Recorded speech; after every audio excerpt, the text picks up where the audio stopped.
Vient donc de me rejoindre sur ce plateau Nicolas Kirillovitz, bonsoir. Bonsoir. Vous êtes journaliste pour Radio Sensation, la station qui émet dans le département sur le 98.4. Ceux qui étaient avec nous la semaine dernière vous ont suivi, ils ont suivi vos comptes rendus de l'actualité des Yvelinois au Festival de Cannes depuis la Croisette. Vous avez aussi réalisé pour Radio Sensation une édition spéciale du rendez-vous hebdomadaire d'actualité de votre rédaction, un zeste d'info. Un zeste d'info, c'est chaque dimanche à 19h.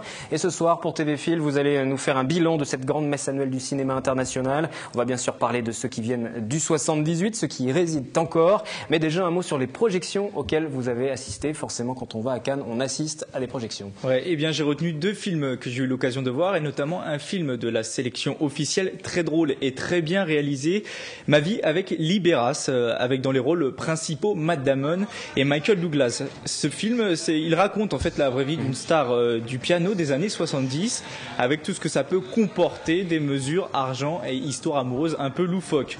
Alors c'est rempli de clichés, de stéréotypes sur les stars et sur les gays, mais c'est très amusant. Autre film qui m'a marqué, présenté cette fois-ci hors compétition officielle, c'est All Is Lost, avec comme seul et unique personnage Robert Redford. L'acteur américain, il joue le rôle d'un marin dont le voilier coule et qui doit affronter une mer déchaînée pour tenter de survivre. Dans ce film, en tout et pour tout, je crois il y a juste 2 phrases, mais c'est prenant tout de même. On a envie que ce marin soit sauvé tellement il est courageux face à toutes les péripéties qu'il affronte. Vous ne vous êtes pas endormi pendant la projection, non, même s'il n'y a que 2 phrases. Bien, bon, ça tient. Bien au contraire. Cannes, c'est aussi des soirées forcément très courues, et ne mentez pas, vous y avez participé. Oui, et je ne mens pas, j'en garde un très très bon souvenir. Alors ces soirées étaient organisées sur des plages privées avec un accès contrôlé. Pour y entrer, c'était assez compliqué, il ne fallait pas perdre patience, mais une fois à l'intérieur, on n'est jamais déçu, avec des concerts tous les soirs. M, Joey Starr, Phoenix, qui sont d'ailleurs des Yvelinois, et une ambiance bon enfant à tous les coups. Vraiment de très bonnes soirées. Et voilà, des images, on peut voir comment se sont déroulées ces soirées projections, soirées cannoises et puis également montée des marches. Vous avez eu l'occasion d'accéder au Palais des Festivals par le tapis rouge, accompagné d'ailleurs d'un des collaborateurs de Radio Sensation, c'est Franck Hédard, que les gens connaissent forcément, vous l'avez sans doute reconnu sur ces images, puisqu'il est journaliste pour M6 et pour le clin d'œil, le 1945 qui est programmé en même temps que le 7-8, mais bon, il y a toujours les replays pour assister aux 2 émissions si vous voulez tout savoir de l'actualité. Oui, ça aussi, ça restera un excellent souvenir. C'est le moment un peu, on va dire, magique du festival. Ces fameuses marches rouges avec tous les photographes et toutes les télés du monde entier sur les côtés. Bon, c'est bizarre, mais avec Franck, on n'a pas été beaucoup pris en photo. Pourtant, on voit sur les images, sur les images qu'on est, pourtant, on est bien habillé. On est sur notre 31. D'ailleurs, sachez que pour monter les marches, le nœud papillon est obligatoire pour les hommes. Sinon, c'est par l'issue de secours que l'on rentre. Et là, ça le fait tout de suite un petit peu moins. Ce serait dommage en plus d'aller à Cannes et de rester coincé en bas des marches. Alors sinon, il y avait des Yvelinois qui étaient présents au festival et eux aussi ont eu la chance de monter les marches. Oui, c'est le cas d'Elena Soubéran, originaire de Saint-Germain-en-Laye. Elena faisait partie cette année de la sélection Talent Adami 2013. Cette sélection permet à des jeunes comédiens de jouer dans des courts-métrages projetés au Palais des Festivals et donc d'être sous le feu des projecteurs. Elena a joué dans On ne badine pas avec Rosette, l'histoire d'une troupe de théâtre au jeu bizarre et un peu étrange qui accueille une nouvelle actrice. Mais je vous le disais, ce qui a beaucoup marqué Elena, c'est sa première montée des marches. On l'écoute.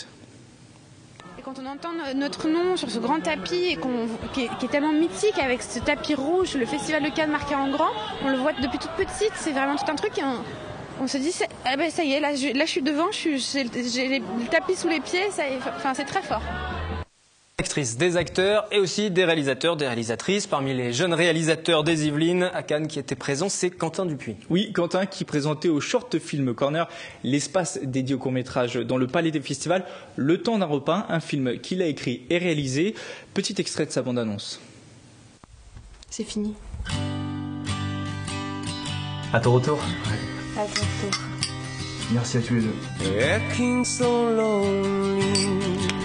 Oui, c'est compliqué pour tout le monde. C'est juste que des fois, j'ai peur. Parce qu'on n'est pas si différents, toi et moi.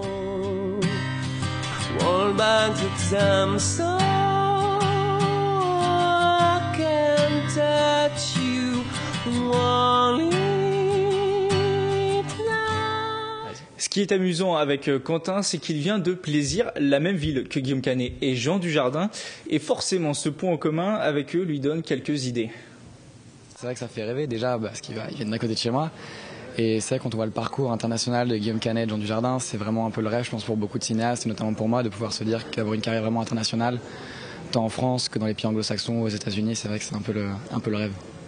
Un acteur financier, cette fois-ci présent à Cannes, c'est la région Île-de-France. Oui, la région qui soutient énormément le cinéma. 101 films ont été tournés en Île-de-France l'an dernier et près de 15 millions d'euros ont été versés à l'industrie du cinéma. La présence de la région était donc indispensable au Festival de Cannes, comme nous l'explique Olivier Thomas, conseiller régional. Ici, on vient naturellement à la rencontre des producteurs, des réalisateurs, de ceux avec qui on travaille au quotidien pour faire cette politique du cinéma qui environ a donné une création de 8000 emplois en 2011, c'est ce qu'on a compté sur l'Île-de-France. Donc c'est énorme comme politique d'emploi.